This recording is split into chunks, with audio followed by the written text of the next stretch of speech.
Je m'appelle Marine Dubreuil et je suis animatrice de réseau de solidarité au Secours catholique au sein de la délégation du Périgord-Agenais et j'accompagne la mission du Fraternibus.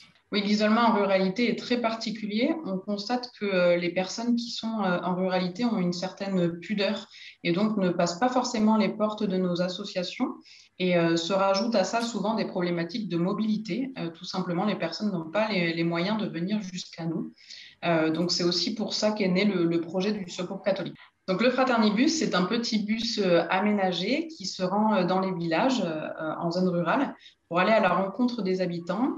On se pose, on installe des tables, des chaises et puis on propose aux gens de venir parler avec nous. L'objectif, ça va être de rompre l'isolement, de créer du lien social, d'essayer d'écouter au mieux les personnes, d'échanger avec elles.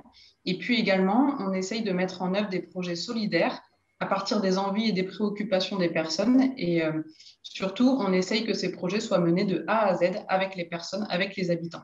Sur un lieu notamment, on accueille plus particulièrement des dames âgées un petit peu isolées.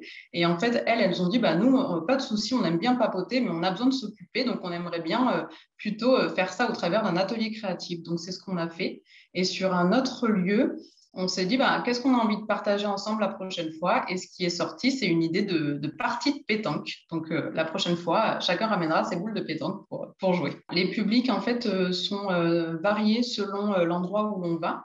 Donc, effectivement, on peut avoir des personnes âgées isolées, mais également dans un autre endroit, on a plutôt des mamans qui viennent nous voir parce qu'elles viennent nous faire un petit coucou avant d'aller chercher leur enfant à l'école. Dans d'autres endroits, on a des personnes qui vivent dans un même lotissement, tout juste à la retraite, et qui sont assez isolées et qui ont de faibles ressources. Et donc, pour la petite anecdote, ce sont des personnes qui ne se connaissaient pas forcément jusqu'à maintenant. Et ils nous disent que grâce au Fraternibus, ils ont pu apprendre à faire connaissance et maintenant ils viennent ensemble et ils repartent ensemble. On essaye beaucoup de s'appuyer sur les partenaires. Donc, pour ça, les mairies sont très précieuses. Également, les travailleurs sociaux qui ont le lien avec les personnes. Et puis également, on essaye de communiquer très largement en déposant des flyers ici et là, en étant présent sur les réseaux sociaux. Et surtout, quand on a une petite accroche avec des personnes, ben, on essaye de leur proposer de conserver leur numéro pour les informer de nos prochains passages et ça marche plutôt bien. Alors, le Fraternibus, il a démarré courant décembre 2020. Donc, c'est depuis très peu de temps et pourtant, effectivement, on voit déjà de beaux impacts. Surtout, ce qu'on ressent, c'est que les gens, ils se détendent. En fait, il a fallu vraiment tisser la confiance. Au départ, on a un peu des craintes, des inquiétudes, un petit peu de méfiance, c'est normal. Et donc, on a pris le temps vraiment de tisser cette relation de confiance. Et maintenant, petit à petit, on voit les sourires, on voit des gens qui se confient. Et surtout, ben, ce que je vous disais tout à l'heure, c'est-à-dire qu'il y a des idées qui fusent déjà, des sorties pétanques, des ateliers, des sorties pique-nique cet été. Donc, les gens se projettent. On a une personne notamment qui, au départ, souriait pas trop. Et puis, petit à petit, on voit que ça y est, elle commence à s'ouvrir. Et la dernière fois, elle nous a dit, ben, dommage, la prochaine fois, je serai pas là. C'est dommage parce que c'est mon anniversaire et j'aurais bien aimé le fêter avec vous. Alors, ce qu'elle ne sait pas, c'est qu'on l'appellera tous pour lui souhaiter un bon anniversaire ce jour-là, puisqu'on sera de permanence au Fraternibus. On a aussi un magnifique témoignage d'un monsieur qui nous a dit que ça faisait 8 ans qu'il n'était pas sorti de chez lui parce qu'il avait perdu sa femme à ce moment-là.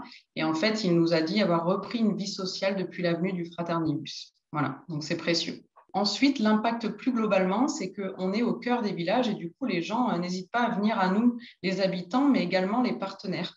On a beaucoup de personnes qui viennent à notre rencontre parce qu'ils ont été interpellés par ce bus un petit peu coloré. On a également des producteurs avec qui on est en lien quand on est sur les marchés, donc un impact plutôt très positif pour le moment. Donc là, on est présent sur 6 villages à l'heure actuelle et on a encore 5-6 villages en tête. On a beaucoup de beaux projets en perspective dans d'autres endroits, notamment des quartiers également. Alors, il ne faut pas hésiter à contacter la délégation du Périgord-Agenais parce qu'effectivement, on a besoin de bénévoles, on a besoin de personnes qui s'engagent pour animer ce fraternibus, pour créer cette convivialité et cette confiance. Tout simplement, nous, ce qu'on demande, c'est des personnes qui sont à l'écoute et qui ont envie d'échanger avec d'autres. Il ne faut vraiment pas hésiter à nous contacter, on a besoin de vous.